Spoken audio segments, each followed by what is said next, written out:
Bridges. So there's a lot of variations with the bridge.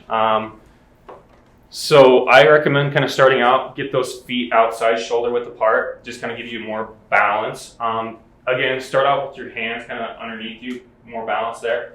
Basically, all she's doing, she's bringing her hips up off the table so that her shoulder blades and her feet are the only thing touching, okay? What I'd like to give my patients as far as progression goes, start off with your feet wide, bringing them back in closer, almost to the point where your heels are touching. And then coming up, go ahead and come up for me. When you go, you can start and kind of hold this position for as long as you can, but you can also just work through reps of going through this. And when as far as reps go, what a rep looks like, she goes up, then she'll go down and just kind of touch the small of her back, relax for a second, and go right back up, okay? With this one, I tell my patients, I want your low back to touch the table or the ground, not your butt, okay? That causes you to almost kind of bring your pelvis underneath you, activates your core a little bit, and it kind of increases your glute activation too, okay? Just to kind of show you what that looks like. Go ahead and come up. So when she goes down, she's gonna touch the small of her back, perfect, and go right back up, okay? She almost holds this kind of pelvic girdle, posterior pelvic tilt. Kind of helps activate those glutes a little bit better, okay? Afterwards, we get kind of run through all of these. If you have any questions as far as other progressive parts of that, I can show you those later. We can make a lot of these much more challenging too. Yeah. By like kicking out your legs and adding bands and stuff, which we have for you guys as well. Okay, again, a lot of progressions with this next one. So a front plank. So with this one, she's going to start off and she's going to kind of bring, with her elbows and toes, she's going to just raise herself up. Notice how she's very flat in through here. If you want to start off, we're comfortable with, you can actually do this on your knees and do it that way. This one's going to help activate your core, okay? Core doesn't just incorporate your abdomen, it incorporates your entire low back into your pelvis this direction, okay? With this one, again, do it to the point where you get fatigued and then kind of push yourself a little bit, okay? I kind of recommend for patients starting off doing this, start with about 25 to 30 seconds. If you want to do the toes first and go that way, great. But if you need to start on your knees, that's totally fine too, okay? And if you notice you're doing it and you start to kind of like sink in, or if you realize like you're doing this, then just back off and modify it a little bit, so don't go for as long of a time frame or go onto your knees to modify it. Yeah. And with these, we're not trying to impress anyone, so you're trying to get the most out of it. So just doing the simple things like knowing your body and kind of just doing to what's right for you is going to be better for you than trying to overwhelm yourself with all this extra stuff, okay? Kind of the similar, we're going to jump to a side plank now. So the side plank, again, she's on her elbow. What you can do, starting with this one, you can actually bring your feet, kind of separate them a little bit, kind of give yourself more support with that. It is a little bit easier if your front foot or your top foot goes in front. It kind of gives a little bit extra support. This is going to be much harder, so it's kind of, listen to your body. Good. So this is going to, again, more core work, but it's going to hit that more transverse abdominal stuff in through here. This is great for people that can't do like this twisting motion. They get a lot of pain in their lower back and stuff. This is a great one to help kind of stabilize those muscles so that you aren't in so much pain doing this twisting motion all the time, okay? And again, you can go onto your knees for this one too. Oh, okay. And again, start off with what's comfortable. Try 20 seconds, build up to 30 seconds. We never try to exceed more than like a minute or 45 seconds to a minute. Just do the 25, 30 seconds, relax, switch sides, and then jump into the other side and kind of do what you're most comfortable with, okay? Next, actually, that's all of our exercises for today. You have any questions about the exercises right now? And again, at the end, you guys can stop us. We'll go over all of these again if you want us to. But plyometric stuff. So this is a lot of movement, joint kind of compression type stuff. So with these, we'll kind of, again, explain them as we go. But lateral hops is what we're going to start with. All right, so you can pretend that there's a line on the floor, or you put a piece of tape, but you're just kind of pretending you're jumping over the line.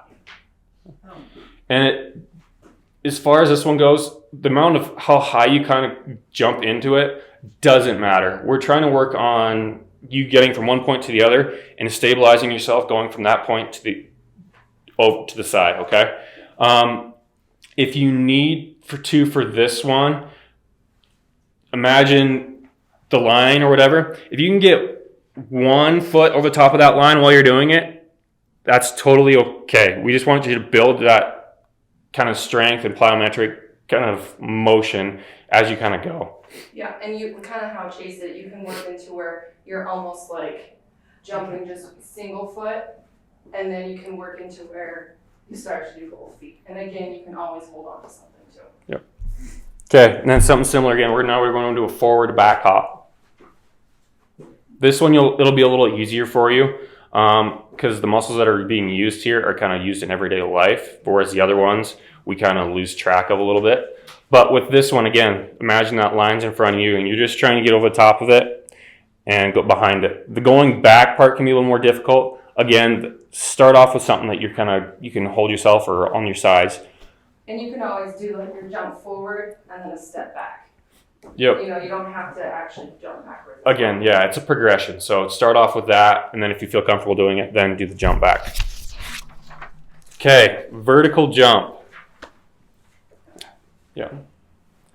Okay, notice how she goes into a squat position. This helps kind of activate the muscles before you even get into that jump. With this one, again, a lot of joint play with this one, so do it to your tolerance. If you need to start off just in that squat position and you're simply just doing this, great for your hips. It'll help protect your knees, okay? And again, just kind of work your way into that higher jump.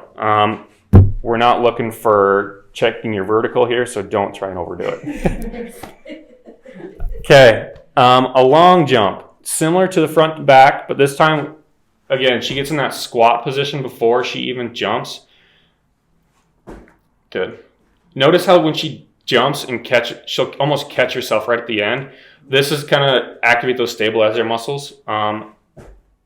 Stabilizer muscles including glutes, hamstrings, really good for good pelvic girdle stability there.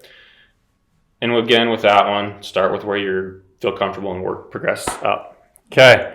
Vertical jump with turns.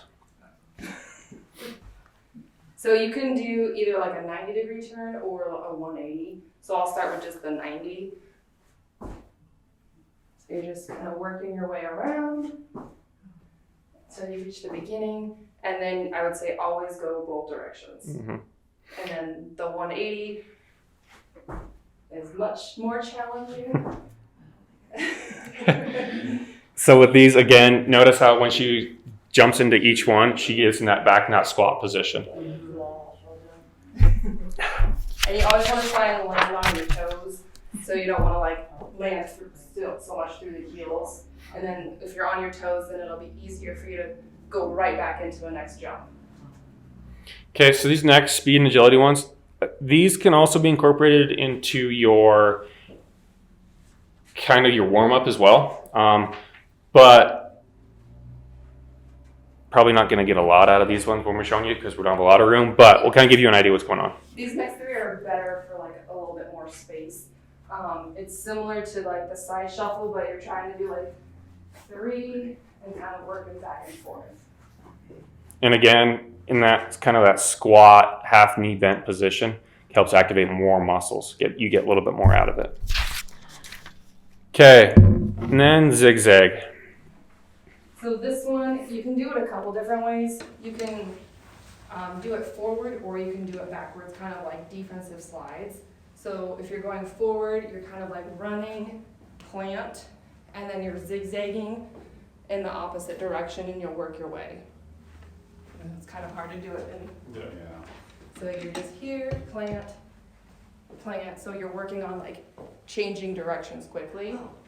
And then if you're going backwards, you're kind of like almost like you're guarding someone for basketball, you know? Oh, gotcha. And then you just zigzag your way down.